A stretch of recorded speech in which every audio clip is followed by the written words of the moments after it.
So, Jennifer, as I mentioned already, Jennifer Britton is from the Toronto, Canada area, or lives in the Toronto, Canada area. She really is a pioneer in a couple of different areas of coaching, and one of those is group and team coaching, and the other is online coaching and communications. And I first encountered Jennifer through a recorded program that she did for one of the ICF communities of practice last year, right around this time last year, as a matter of fact. And within just a few days, I had contacted her about one of her extended programs in group coaching. And I did the basic program last year. And both Maureen, who's with us today, and I are part of her. We just began last Friday in the advanced group in team coaching. So you can ask any of us afterwards about our experiences, but it's just really practical, helpful things. But also, Jennifer has a love of coaching and of all things related to what we do, and says that we really are poised not just for sort of a new era in online communication, but really are facing a time when both group and team coaching, she anticipates a much greater need. I can certainly see that need myself. As soon as other folks realize it, I hope to be prepared, and I think y'all will be better prepared after our time today with Jennifer. So thank you so much for being with us today, Jennifer. Well, it's a pleasure, and excuse the hoarseness of voice, but I'm looking forward to our next hour. I will be fading out so you can continue your meeting. I am, as you've heard a little bit about me, I'm very passionate about this world of scaling the coaching conversation to more than one person.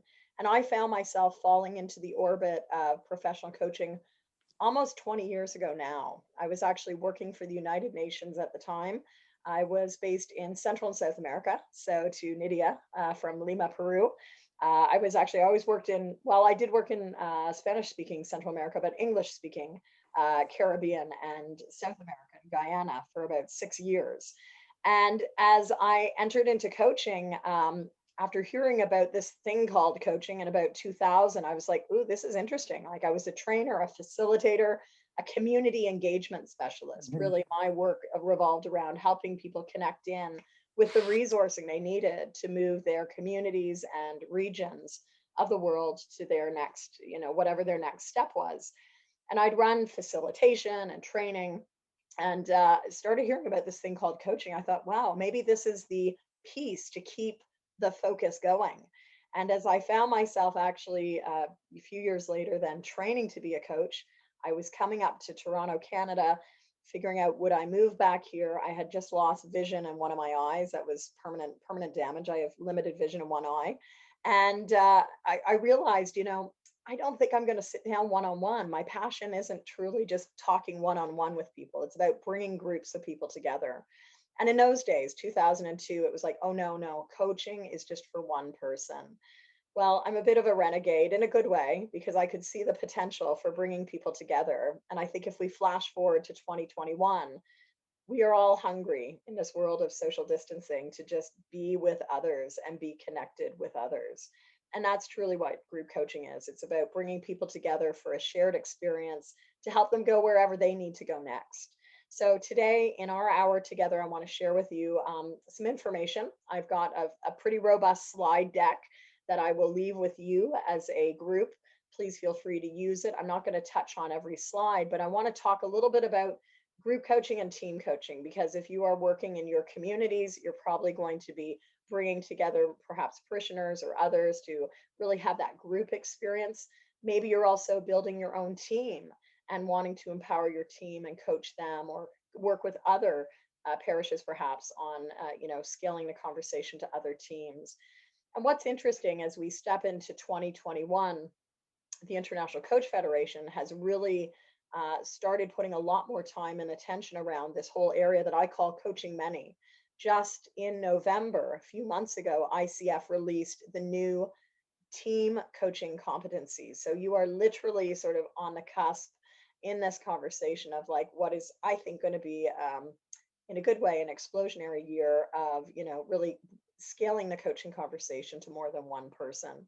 So it's a bit of an anomaly. I'm going to be sharing slides. Normally we would do a lot of breakouts, but I am going to be using annotation because, as you heard from Dana, this is really also about, how do we do this in the virtual space? And so I'm an author of several books. I'll just show you the covers right there. Hopefully you see my slides now. And, I wrote a few years ago this book called Effective Virtual Conversations, really based on my passion of leading groups and teams in the virtual space. As I shared, I have limited vision in one eye, but I don't really think of it as a disability because every day I am still transversing the world. I am able to connect in with folks anyway in this virtual space. So today we're going to put a bit of a spin on coaching many to also talk about it virtually. And some of you may get more out of this presentation on the fun things that you can be using in your Zoom rooms or your Teams rooms than the coaching piece. So today's focus, we're going to look at a couple of elements to differentiate group coaching. We'll look at some implementation tips for creating a wow experience. And then also, how do you get the word out about what you have to offer? So whether it's at that community level, whether it's about, having a conversation and saying, here's what's upcoming, that's really what we're going to be looking at. Where are you calling in from? I think we did that already. So I'm going to take you in a different doorway, which is this series of doors. And what I love about coaching in the group and team space is everyone brings a different perspective. So the richness in this work is really about connecting people, making them feel safe, and then opening the space for the conversation. And we can do that a lot of different ways. One of my preferences in the virtual space is using a lot of images. So my question to you today is, what doorway intrigues you? Which of these many colorful doorways intrigues you? Or maybe which of these colorful doorways would you like to enter into as you step into 2021? And what we're going to do today is not just use, voice. We're actually going to use the tools that we have available to us on Zoom. So if you have not met this before, we have a great tool called annotation. And at the top of your screen, close to where hopefully you're seeing your viewing Jennifer Britton screen, I'd like you to move your mouse.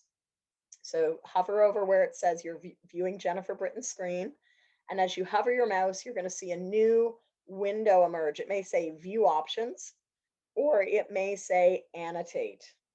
So again, it will either say view options or annotate, and it's going to be really in the mid center of the top of your screen.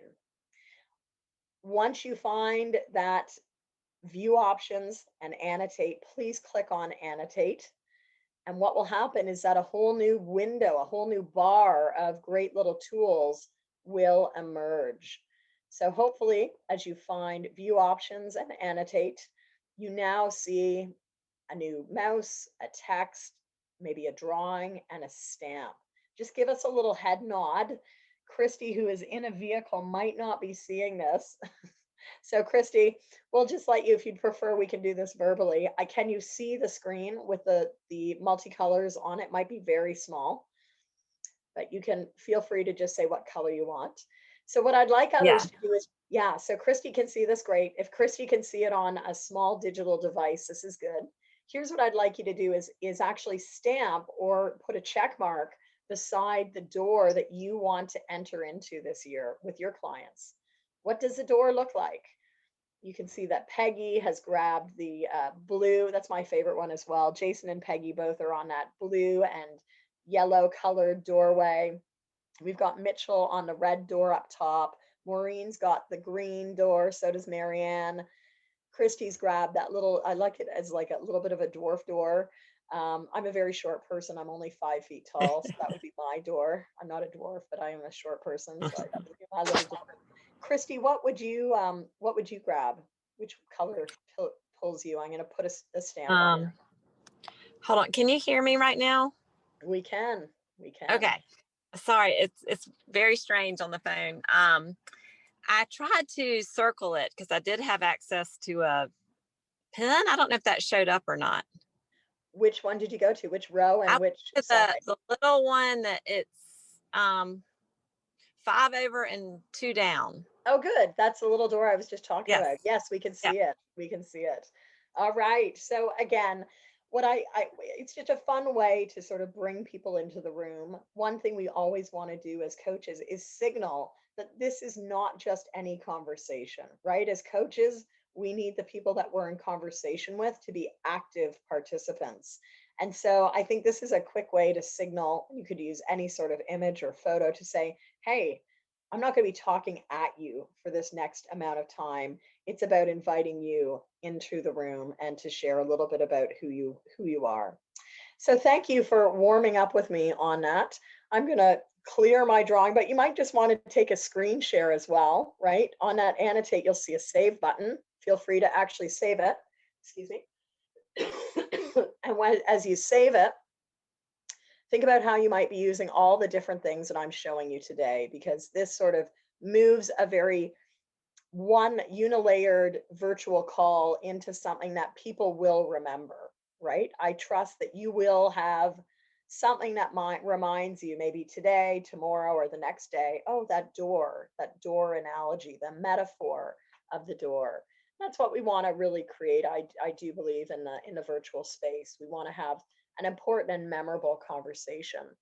So I want to bring it over to you. As you think about the hours and hours you spent on Zoom, what does make for a memorable coaching call?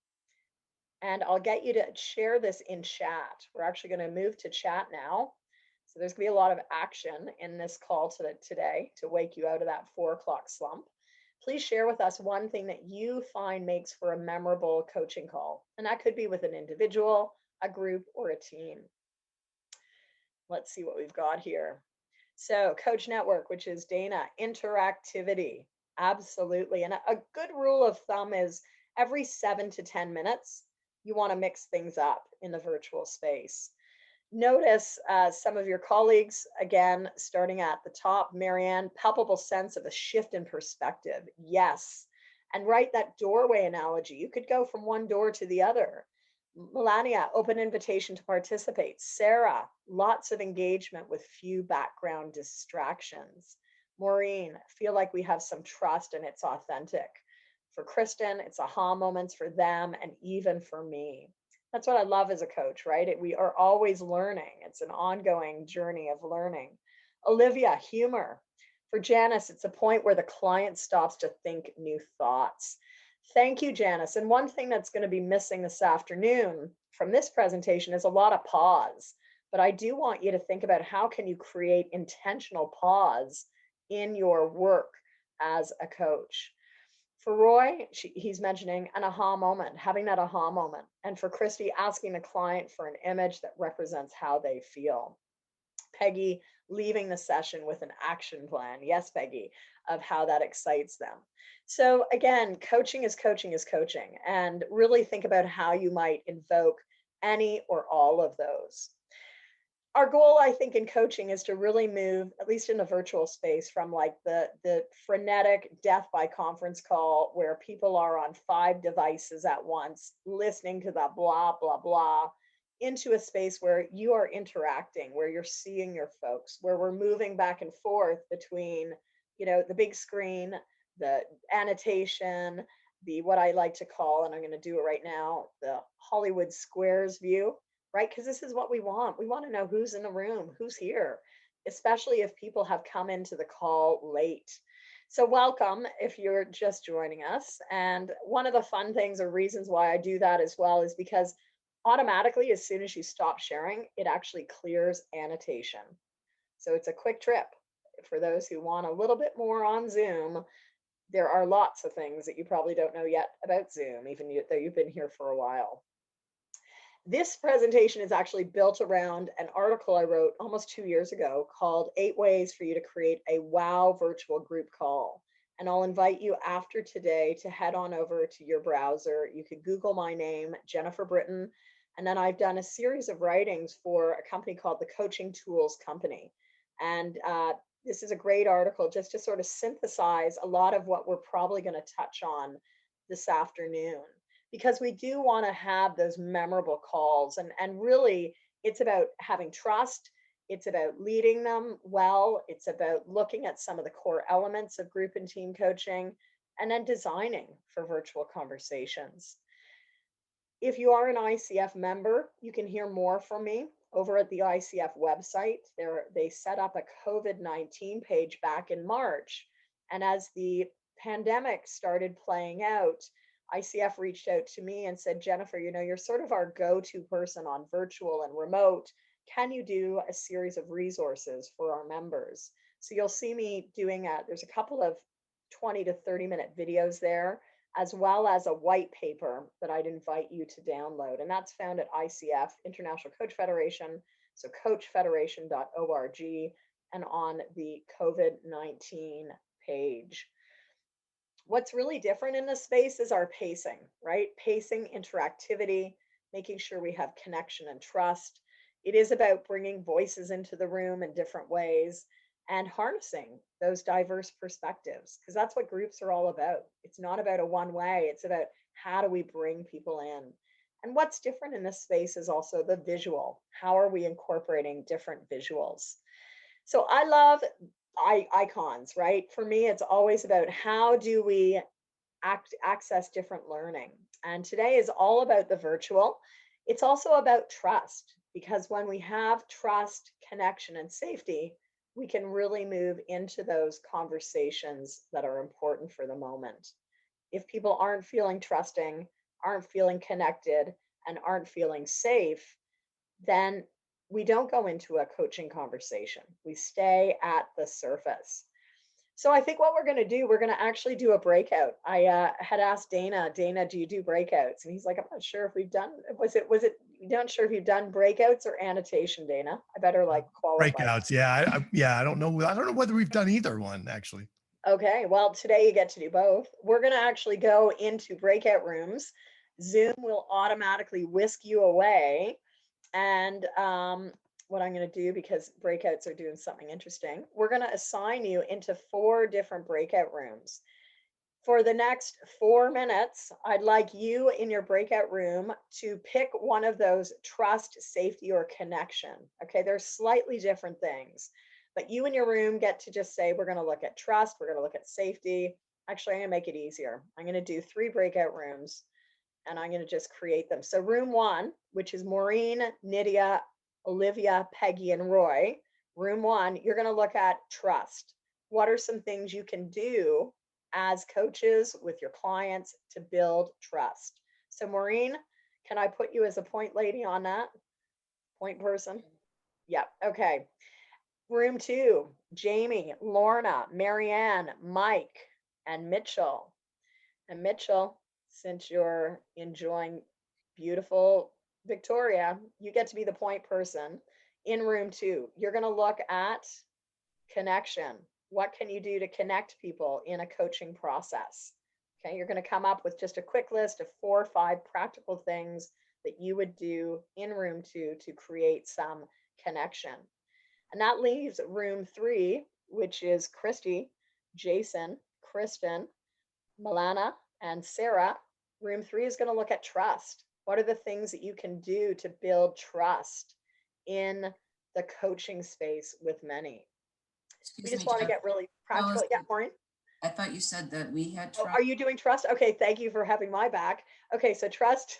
So we're left over with safety. Safety, did I get that right? Yes. Okay, so room 1 is trust. Room 2 is connection. Room 3 is safety. You can see it's the end of the day for me. So what I'd like you to do, after 5 minutes, I'll get either the point person or someone else in the room, a volunteer perhaps, to just share your insights via chat. That way we're going to be able to share the chat log today, and you'll have these ideas captured. It's almost like it's a whiteboard, but we have the chat log as the whiteboard. Okay, any questions? Let's look at our clocks. I've got 4:24 Eastern. 5 minutes will bring you back with your list of 5 things you can do. Maureen, your group is doing which? Trust. Trust. Mitchell, your room is doing which? Oh, we've got you on mute. I don't know if anyone saw that fun one. Mitchell's room is going to look at, and it's a bit harder. There we go. Connection. And I didn't assign anyone, I don't think, to room 3. It's So safety. it's safety. Kristen, I heard your voice. Would you mind being Sure. As long as they don't mind not seeing me, I'm good. Sounds good. All right. So 5 minutes. Enjoy your conversation. I'm going to open the rooms. You'll need to accept it right now to say join room, and the system will bring you back in 5 minutes. Enjoy your conversation.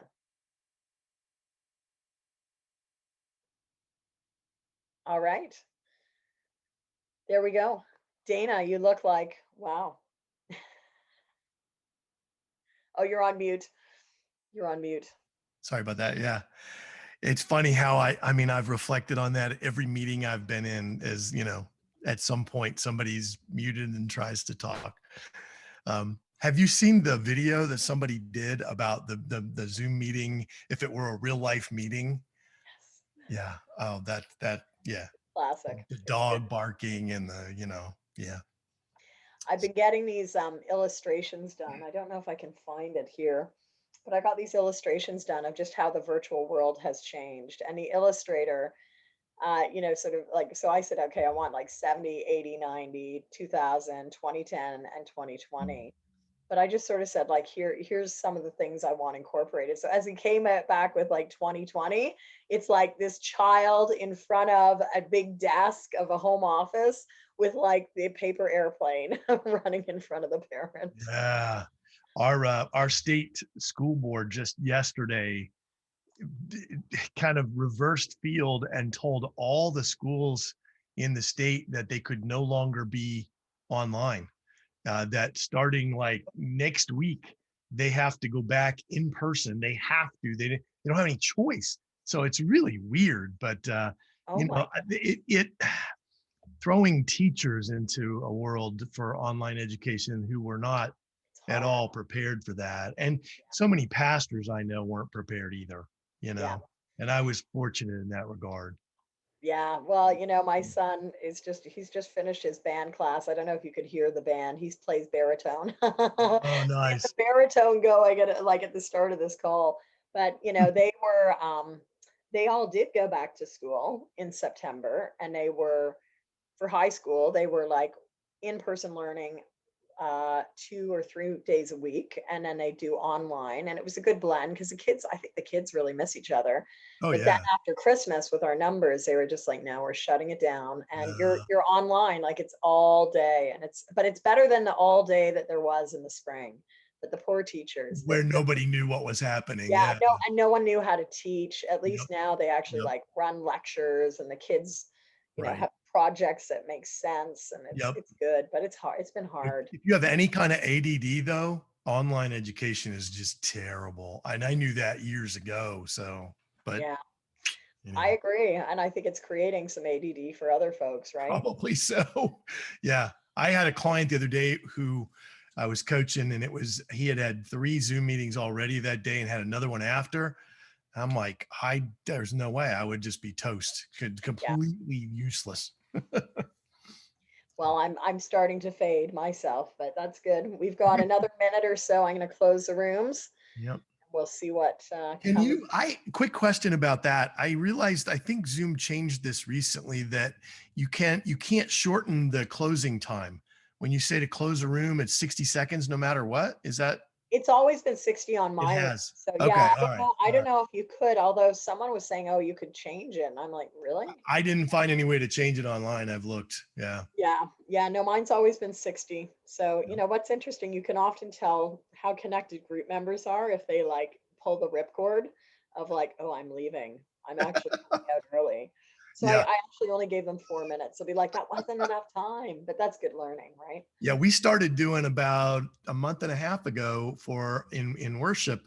We started doing a passing of the peace virtually, where I put them in Ooh, breakout rooms, that's and nice. people loved it immediately, just loved it. So That's lovely. That is nice.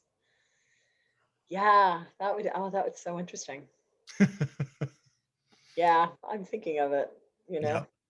Well, we've been doing a virtual coffee hour at the end where everybody could see, like the Brady Bunch thing, everybody could see Yeah. everybody. But letting them go out into these smaller groups where they could actually have a few minutes to kind of check in with people that some of whom they may have known, some of whom they wouldn't know well. And so, yep. So welcome back. Who enjoyed that? Up if you enjoyed it. Yeah, some people do, some people don't, right? But I think when energy starts to flag, put people to breakout and it will automatically invigorate. So I know it wasn't a lot of time, but we did practice a few of the best practices. Number one, never put more than 5 people in a room, right? If you have too many people without that leadership that your team lead just undertook, people will just start to disconnect. So typically, you may only want 2, 3, or 4. You can determine what that best numbering is in your own space. 2 is good if people know each other, but it can feel a little like uncomfortable for some if they don't know each other. That's where 3 becomes a really stable number, right? Typically, you'll have one person who might like to talk a lot, and they could, really hold the carry the conversation. 4, I like 4s, but we did 5s just to keep it easy and have one room for each of those 3 areas. So let's, we're going to see in chat some of those ideas, but just someone who is not typing right now, what did you notice as you came together with your list in your room? What did you notice? Was it easy? Was it hard? Mitchell's typing and yeah, Mitchell, go ahead. If you can type, comment, and unmute. We'll get you to unmute again.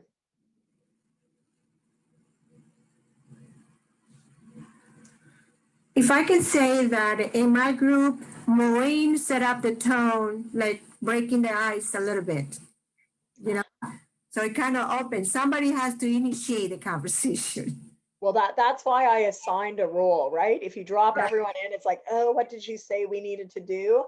And how much time do we have? It's a little awkward. So, assign roles, and that might be someone or someone that might feel comfortable. Peggy, I saw you wanting to say something as well. Or was it Maureen? We moved around on the screen. Who was it? Other insights. Mitchell. It was Mitchell. Yeah, we picked up right off. I was thinking first we should get each other's names, etc. And I thought, nope, we don't have time for that. Just go with it. So we did, and we were off and running. Yeah. So it's a pretty task-focused activity, right? But if you wouldn't have to do this in all instances, you could have a more social approach to your breakouts. So big thank you already to those typing in. So notice, what does safety mean? Confidentiality, group covenant or agreements. Who is here? What is the context? Who is off screen? The differences, introverts and their need to not be in a bigger group. And then, great question. So what is the difference between structural safety and being a safe person to lead the group? I'm going to go to this. Jason, do you want to say a little bit more on that one?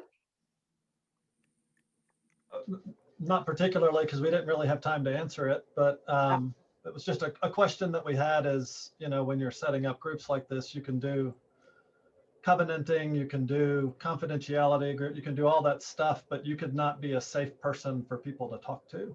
Yes. And so how do you create a presence in a group where the group itself feels safe in discussing things, especially if they're forced groups, so groups that are put together and don't self-select into a space. So wonderful. There was one other piece, was what if it's a dysfunctional group versus a volunteer group? Mm-hmm. If you're coaching a dysfunction. Yeah. That was the 6th one that I had down there. Yeah. Yeah, I see it there. And I think both of these are like advanced questions, right? Like, what do you do? And a lot of it too is presence. I heard you say that, Jason. It's about making sure that we have agreements on, like, what is acceptable, what is not acceptable, and also dysfunction. What does dysfunction mean? There's an interesting tension here. As coaches, we always want to make sure that we are holding our clients naturally creative, resourceful, and whole, right? That's part of the coaching philosophy, that our clients are able to figure it out. So if a group is dysfunctional, there might be multiple ways to approach that, right? It's like asking the question, what needs to change? Or, you know, what is the shift that needs to happen? If I put my more performance coaching hat on, I might be like, you know, what's impeding the group here right now? What is getting in the way of this group thriving? That's a very different question. That's not threatening to say you're dysfunctional. It's like, you know, what's that impediment, or what's the, you know, opportunity that you're not following? All different ways to frame it and reframe it. So I'll just, you know, as ideas come in, I don't want to spend too much time, but I think this idea of like, are you creating safety, and are you perceived as someone who is open? And that can be through our body language, our tone of voice, the questions we ask. And I'm not here to go into the ICF competencies at heart. I'm sure you do that as a group, but always think about your questioning, right? The beauty in groups is that people are hearing different things.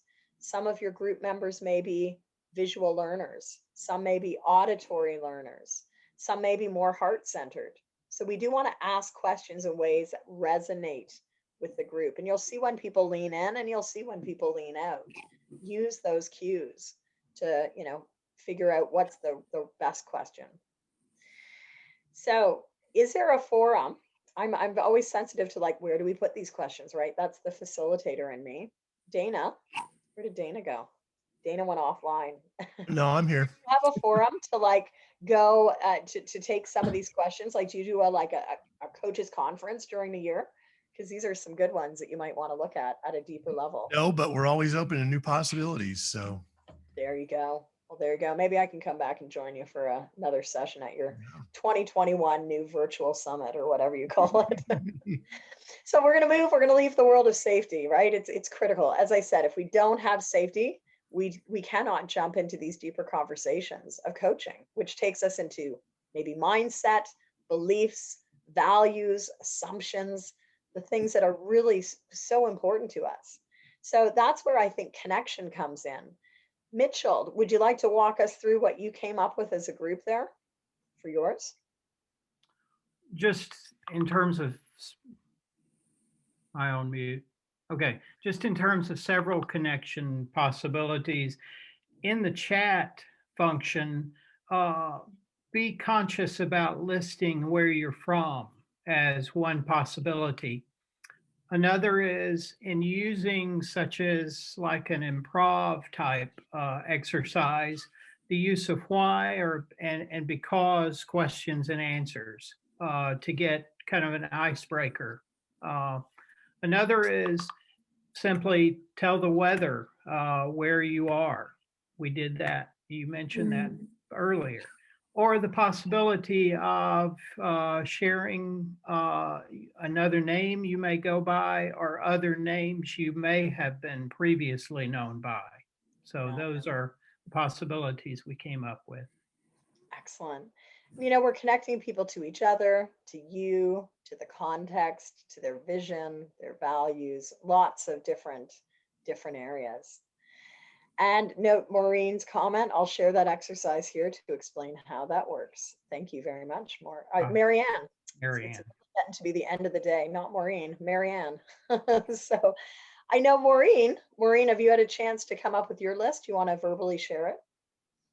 Yes, Peggy was kind enough to put it in the chat box. It says it's up a little ways saying building trust group 1. So the first comment was it would be important for trust building to develop some ground rules so folks knew what those were, and we didn't talk about developing them together, but I'm assuming that was part of the issue. Felt very important in terms of listening attentively, and that includes some of those things that we've talked about, such as eye contact and focus. Being intentional about being open and accepting so that people feel comfortable and that they won't be judged in terms of what they say.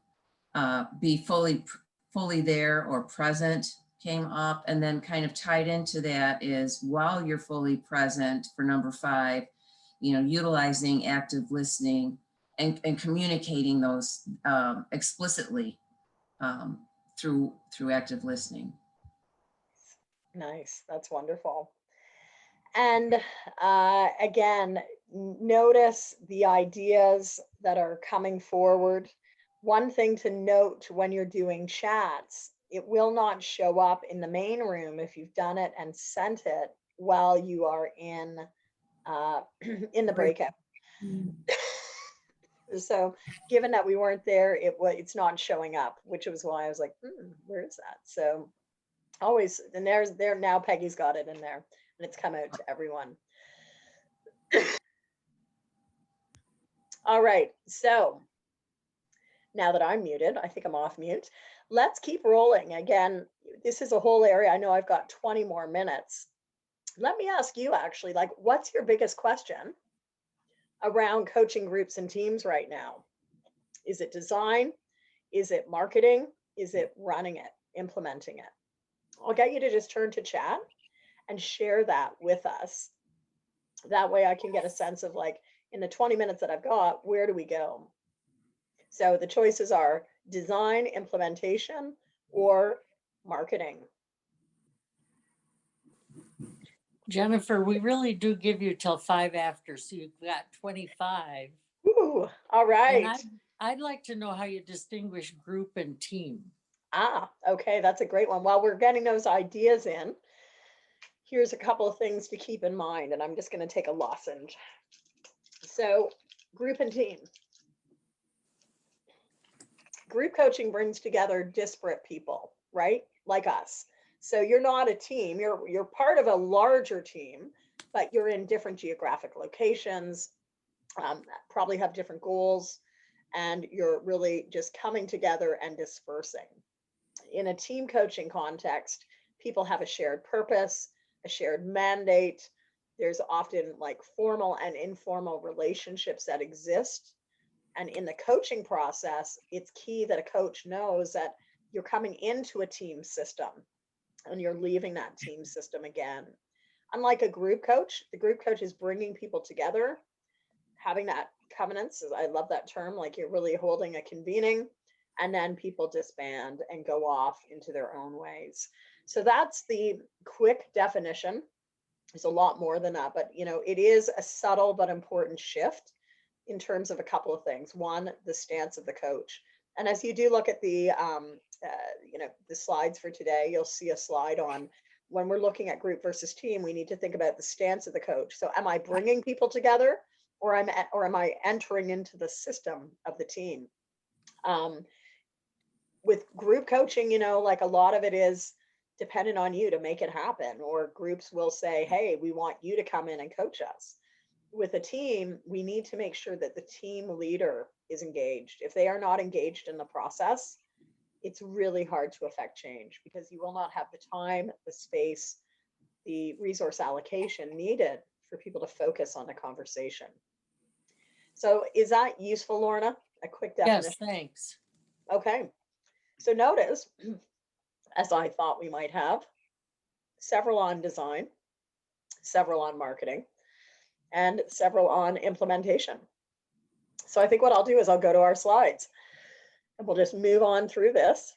So let's go to annotation. Which of these 4 areas is most important for you to be looking at right now in your work?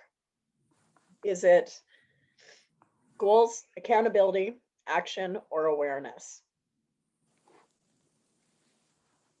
Let's annotate again and get you to stamp which one of these 4 areas is most important in your work right now.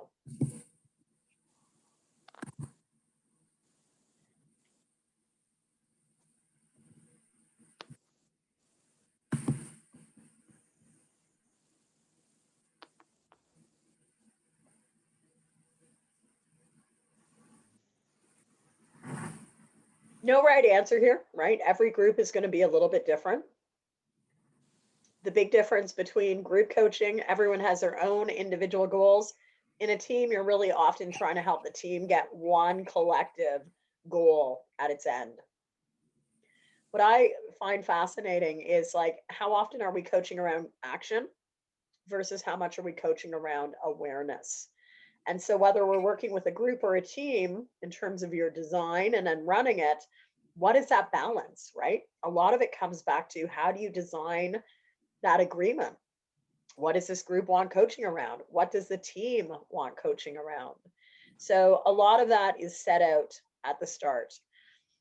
I'm going to just move us forward and get you thinking about, who are these people?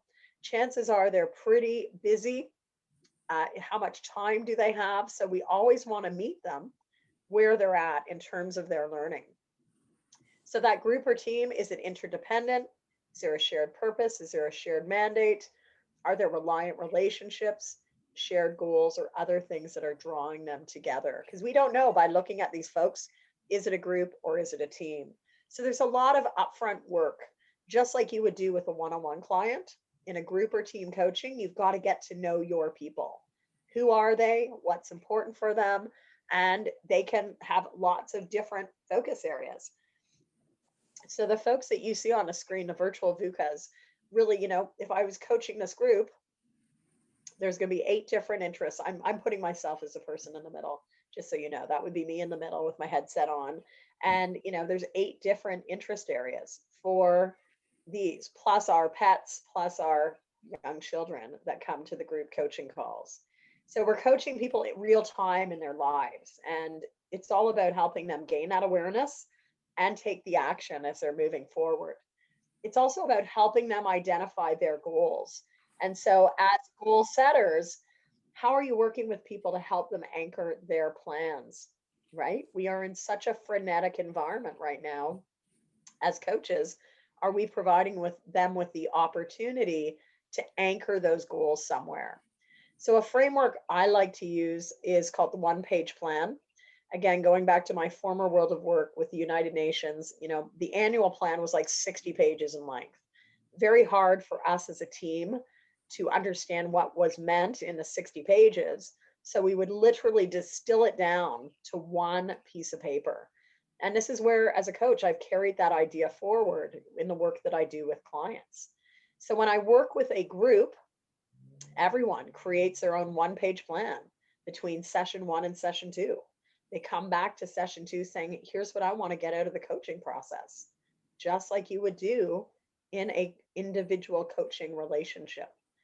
If I'm coaching a team, part of our conversation is about how are we as a team going to get to, our end result, whatever those end goals are.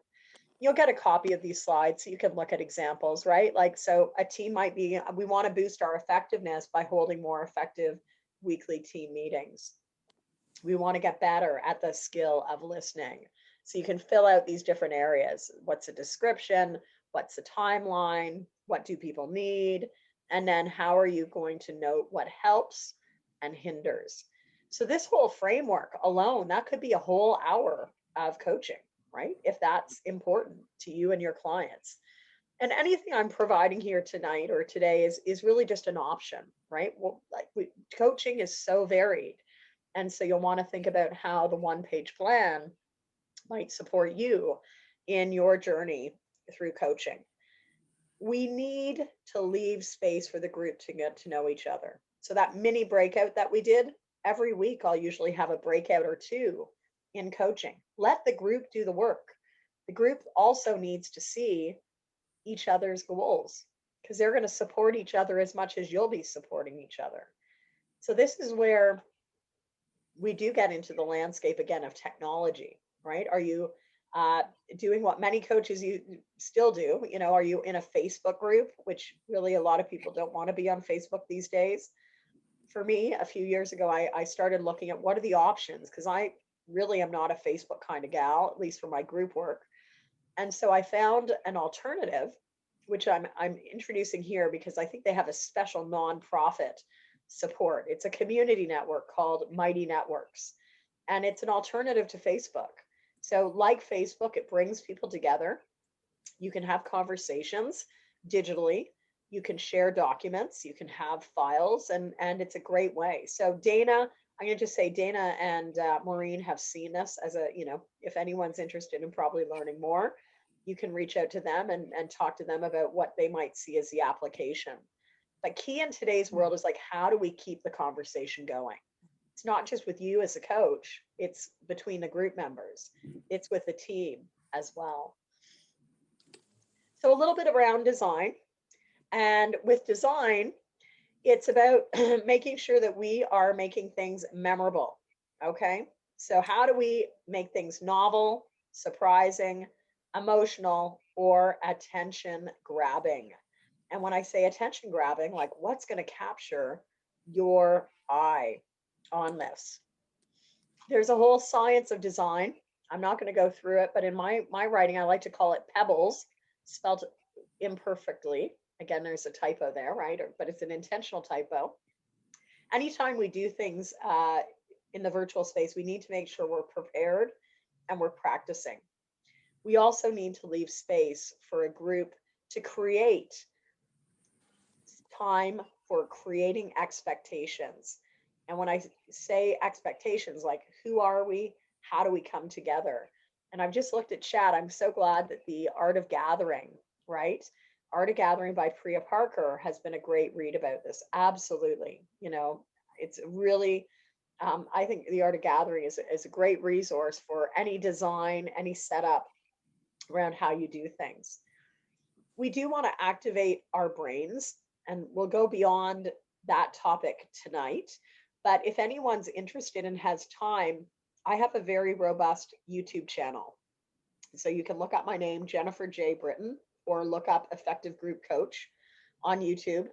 And you'll see a couple of calls that I've done even this year around neuroscience and the virtual space. So from a design standpoint, what can you be doing? How do you work with the brain so that we remember things? We heard from someone on a call, you know, people might be on calls from, 9 a.m. to 5 p.m. So how do we signal that this is different? And we need to do that through our design. Less is more. We want to loop back to the workplace. We want to expect the unexpected because tech does happen. And in that, we want to set people up for success. It can feel like a very chaotic space, but part of what you want to trust in is the tools and resources you already have as a coach. We're still coaching. We're not doing something different, right?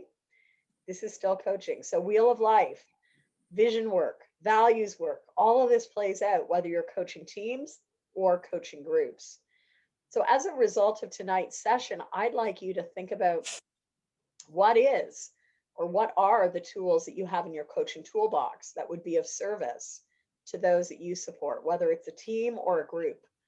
What do you already do as a coach that could be transported into this space of coaching many? There are lots of fun things we can do. You saw me use the doorways, but we could have maps, we could have road maps, we could use visual cards, we could just simply ask a question, bring in videos, or use introductions. Again, in the virtual space, at least, coaching many, we want to stand out. And that's really, really key. I'm not going to go through these core skills for virtual, but I am going to invite you as I'm moving into this last 10 minutes, 15 minutes of our presentation. One thing you might want to practice or try out, experiment with, is how you capture your ideas and anchor them. Does anyone here, and just put up your hand, physically or digitally, does anyone here use mind mapping in their writing, maybe in their creation of sermons? Lorna, do you want to say a little on how you use mind mapping right now? Well, I didn't even know that when I wrote sermons, that's what I was doing. But one thing leads to another, and it's not straight lining, but letting things branch off. And I've done that my whole sermon writing career, which is pretty long. But I've never been able to make it work on the computer. I have to do it on paper. That's great. Yeah. Well, you can do, and so what you see on the screen is like different options, right? Mind mapping is a wonderful tool. I use it often, not only for writing, but design of programs, right? Maybe out of today's session, you've got all these ideas, but you want to anchor them in one piece of paper, right? Back to this notion of let's have focus. So on that one piece of paper, you might think of this last hour and just start sketching out, like, what are some of the themes you've heard? You might have an arm for connection. You might have another arm for trust, and yet another arm for this like emerging idea of design. And then after today's call, you can start adding to it. So I would typically use a mind map in my writing, in my program design. You see some words beside it, with them. How are we creating programs that connect people early on to what's in it for me, or help create programs that help people apply what they're learning? What sort of support needs do they have? And what's going to help them immediately? We do also want to make sure in this virtual space that, anything we're designing has relevance. I meet a lot of people who keep talking like, oh, I'm going to launch a group. I'm going to launch a group. Listen for what the groups need. You don't have to do a lot of pre-preparation. You can actually go in with a mind map and have a starting point and ask the group, where do we go today? What's important for you? If this is a group on career transition or transition of some sort, you might be able to put out to the group those ideas that you have and start from there. So just a little design tool. Engagement techniques, I don't think we're going to go into as much tonight because you've seen a lot of those. So I'm going to skip along here in our slide deck. Several of you are interested in marketing. And I think what I'm going to do with marketing is there is a digital chapter that is available to you. And that digital chapter has more information about all the different types of marketing. So let's talk about marketing. I would say, as you see on the screen, all these different options. We've got like word of mouth. We've got Instagram. We've got all these different things. We ultimately want to build a conversation around what do you want? And here's what I have to offer. So I'm going to just stop the sharing for a minute and see, like, marketing. A few of you put marketing on your list. What's your biggest marketing question we might be able to discuss right now? Because we got 9 minutes left. We put marketing on our list. Mike, is Mike still here? Mike. Yes, my audio is not working quite well. So I guess the big thing is just like, I'm just beginning. So I mean, it's just kind of like getting the initial network or connecting with people. Yeah. And I think that's an important piece, right? As we go out and market or share what we're offering, marketing in itself, the word can activate so many things. I like to think of it as really building that relationship with people to say, hey, here's a service or something that I'm offering, and I just want to keep you posted about that.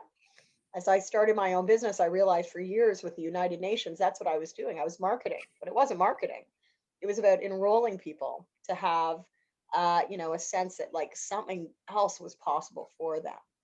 And as someone with the UN, my role was really to connect them with that resourcing. So that's a very different spin on marketing, but it's still the one that I continue to come back to. I'm an educational marketer, right? Like, I speak a lot, and it's through my speaking that people know, like, oh yes, Jennifer's got that book, or she's got this program. And you're also taking something away in the process. So for marketing, I would really encourage all of you to think about, what are your strengths and passions? How can you get out and communicate those and start a conversation? Whether you're great at writing, whether you're great at speaking, whether you're great at bringing people together, that often is the best business card that we can bring. And coaching, certainly, whether it's one-on-one, group, or team, it's about helping people understand what coaching is and what coaching is not. And that's not showing a lot of slides, right? Like, you've seen me pick through slides tonight. It's really about demonstrating things, giving people that sense of an experience. So we can get very technical. We can create a lot of content and put it out in the social media sphere. But at the end of the day, we're human beings. We want to feel connected. And that's the power of group coaching. We want to be on a team that excels and has fun and gets stuff done. And that's also, helping people see what's possible through case studies. So I'm going to build on to Mike's question there. I know Milana and then Maureen also has some questions. So Milana, and it may be, it's not, is it Milana? It is Milana, yes. Okay. So Milana, what was your big question around marketing? Similar to Mike's, I think I have done a fair amount of group coaching, and I've just kind of used networks that I have, but is there a better way than, kind of personal networks to find people who would be interested? Such a great question. And again, Milana, do you work in a specific area? Like, tell us a little bit about your groups. What are your groups? Is there a name for the program, or what type of groups do you work with? I work mostly with clergy. I did a group this past spring on what can we learn out of this COVID, and what can we move forward as we get back to whatever normal is. So, and that was really a great opportunity for people, and I learned a lot. Yeah. But I'd mostly do clergy. Yeah. So again, within any industry, right, there are hubs. So what are the hubs? How can you get in front of those folks to let them know? And there's a lot of research, right? Especially virtually now. It's like doing some Google research. You know, are there networks that you can show up at? Are there networks that you can post at? I think with group coaching, especially, right, it's a different cycle. It's not like one-on-one clients that are like, oh, I want coaching now. You really have to start and a start and an end period, because if there's no urgency for people to say, oh, I want to join that, then it's very hard to, you know, fill your program. So I typically, you know, I'm always talking about what I have on the go, whether it's a winter program or a spring program. And so that'll be an important piece to also consider as you get talking or writing, right? You could be writing articles, you could be posting something, and as part of your signature line, you know, coming up in February, March is this group. And that way, you know, you're not just saying, hey, this is what I'm doing, but you're giving something of value, so that it's, you know, there's some reciprocity there as well. Good. I like to see your head nodding. Is that useful? Yeah. All right, Maureen, you also had a marketing question, so might be a little different. Let's add on another layer with marketing. It was basically, Jennifer, about how you communicate or tell people what the benefits would be, especially if folks really don't know what team coaching is all about. Yeah. And even for us in the industry of coaching is like, what really is team coaching? And so actually one thing I'll make sure that I send to Dana, because I don't know if you have this yet, Dana, there's a couple of digital chapters on best practices and case studies for group coaching and team coaching. And in those case studies, I think you'll be able to read through and see some examples of like, how did these coaches you know, communicate the benefit? What benefits did they see from their work? So a lot of it in teams goes back to what is the team actually measuring? And that happens at the front end of our engagement. What is this purpose of this team coaching? You want them to measure it so that you can do that pre and post. And likewise in a group, that's where your one-page plan comes in to help really notice like the benefit of a group is going to be, you know, growing your business or becoming a better parent. And you'll really start noticing some of those themes and trends. So it's a much more extended conversation. I hope that I've wet your whistle tonight. You need to move into the next part of your meeting, but I'd love to hear from you in chat, just because it's fast.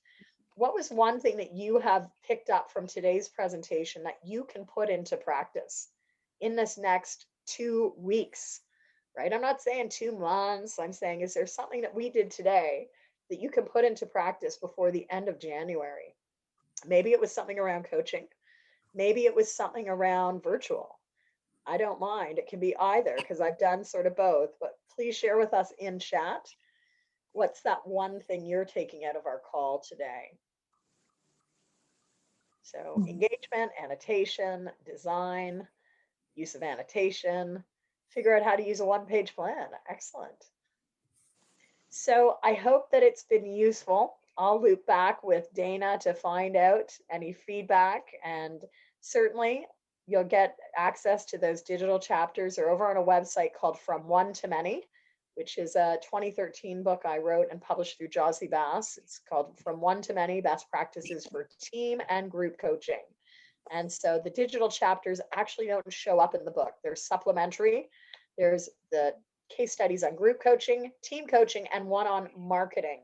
So I'm so glad tonight that these topics emerged, and I hope that you have been stimulated to maybe do more breakouts next time you meet. Thank you for having me. Well, thank you so much for being here. My pleasure. My pleasure. Love seeing the digital hand claps, so thank you. I'll give you like the sparkles back. Dana, any closing remarks before I fade out? I don't think so. I'll be in touch. Thanks so much, Jennifer, for being here. I'll see you tomorrow. All right. Take care, everyone. Have a great rest of your meeting.